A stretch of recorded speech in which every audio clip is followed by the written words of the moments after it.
আমাদের প্রায়শই কাজের জন্য বাইরে যেতে হয়।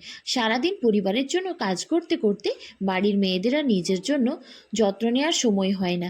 তার উপর সামনেই রয়েছে বিভিন্ন অনুষ্ঠান বাড়ি, পার্লারে যাবার মতো সময় নেই। গরমকাল তো প্রায় শেষ, বর্ষা শুরু, আর বর্ষাকাল মানে ভ্যাপসা গরম। তারপর ত্বকের মধ্যে অনেক সময় সাদা দাগ, আনইভেন স্কিন টোন, ত্বকের মধ্যে কোনো গ্লো থাকে না। তাহলে ঝটপট করে আজকের রেমেডিটা দেখে নাও।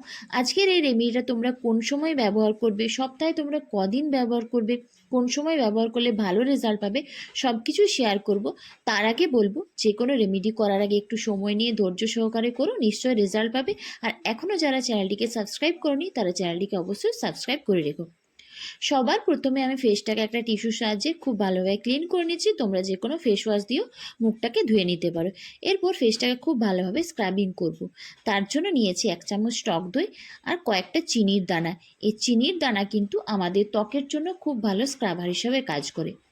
এরপর টক দই আর চিনির দানাটাকে খুব ভালোভাবে মিশিয়ে নিয়ে 2 থেকে 3 মিনিট মুখটাকে খুব ভালোভাবে স্ক্রাবিং করব।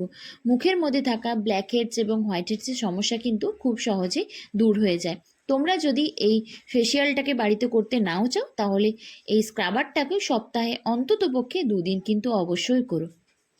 তারপর 2 থেকে 3 মিনিট হালকা হাতে মুখটাকে মাসাজ করে নর্মাল জল দিয়ে মুখটাকে ধুয়ে নিও। দেখবে প্রথমবার ব্যবহারেই কিন্তু তোমরা ত্বকের মধ্যে একটা পার্থক্য বুঝতে পারবে। তো আমার প্রথম স্টেপ কমপ্লিট। দ্বিতীয় স্টেপে আমি ফেসটাকে খুব ভালোভাবে মাসাজ করব।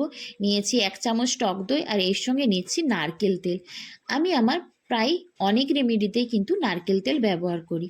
অয়েলি স্কিনে যে নারকেল তেল ব্যবহার করা চলবে না এমনটা কিন্তু নয়।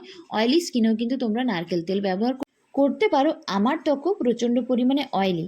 যাদের ত্বকের চামড়া কুঁচকে যাচ্ছে বা যাদের ত্বকের মধ্যে ব্রণের কালো দাগছোপ কিছুতেই যাচ্ছে না, তারা রোজ রাতে একটুখানি অ্যালোভেরা জেলের সঙ্গে নারকেল তেল মিশিয়ে ব্যবহার করো। দেখবে কুঁচকে যাওয়া ত্বকের চামড়া টান টান হবে, ত্বকের মধ্যে একটা গ্লোয়িং ভাব আসবে, ব্রণের কালো দাগছোপ কিন্তু খুব সহজে দূর হয়ে যাবে।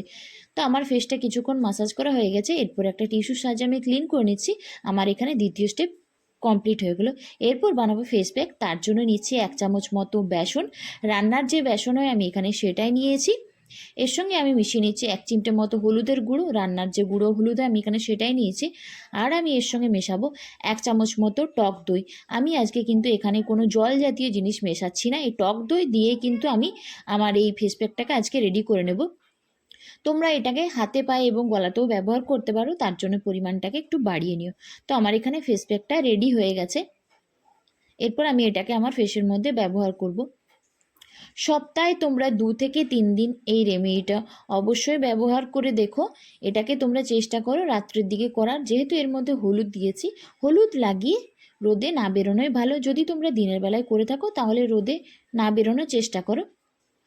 ফেসের সঙ্গে সঙ্গে আমি এটা গলাতেও ব্যবহার করে নিচ্ছি, কারণ অনেক সময় গলার মধ্যেও কিন্তু ট্যান পড়ে যায়। তারপর এটা মুখের মধ্যে কিছুক্ষণ রেখে দিও। যখন দেখবে এটা একটু শুকনো হয়ে গেছে, তারপর সেটাকে তোমরা নর্মাল জল দিয়ে ধুয়ে নিও। আমি আমার ত্বকের জন্য যা যা রেমেডি করে থাকি সেগুলোই চেষ্টা করি তোমাদের সঙ্গে শেয়ার করার। আর যে কোনো রেমেডি করলে যে একদিন করলে রেজাল্ট পাবে সেটা কিন্তু নয়, তোমাদেরকে কিছুদিন করতে হবে, কারণ কোনো কিছুই কিন্তু ম্যাজিক নয়। তো চলো বন্ধুরা, আজকের মতো টাটা। সকলে খুব ভালো থেকো, সুস্থ থেকো, সকলকে অনেক ভালোবাসা। আর এই রেমেডিটা কিন্তু তোমরা অবশ্যই ট্রাই করো। আর সব শেষে তোমরা যে কোনো ধরনের একটা টোনার এবং ময়শ্চারাইজার অবশ্যই ব্যবহার করে নিও। আর কেমন লাগলো সেটা নিচে অবশ্যই জানিও।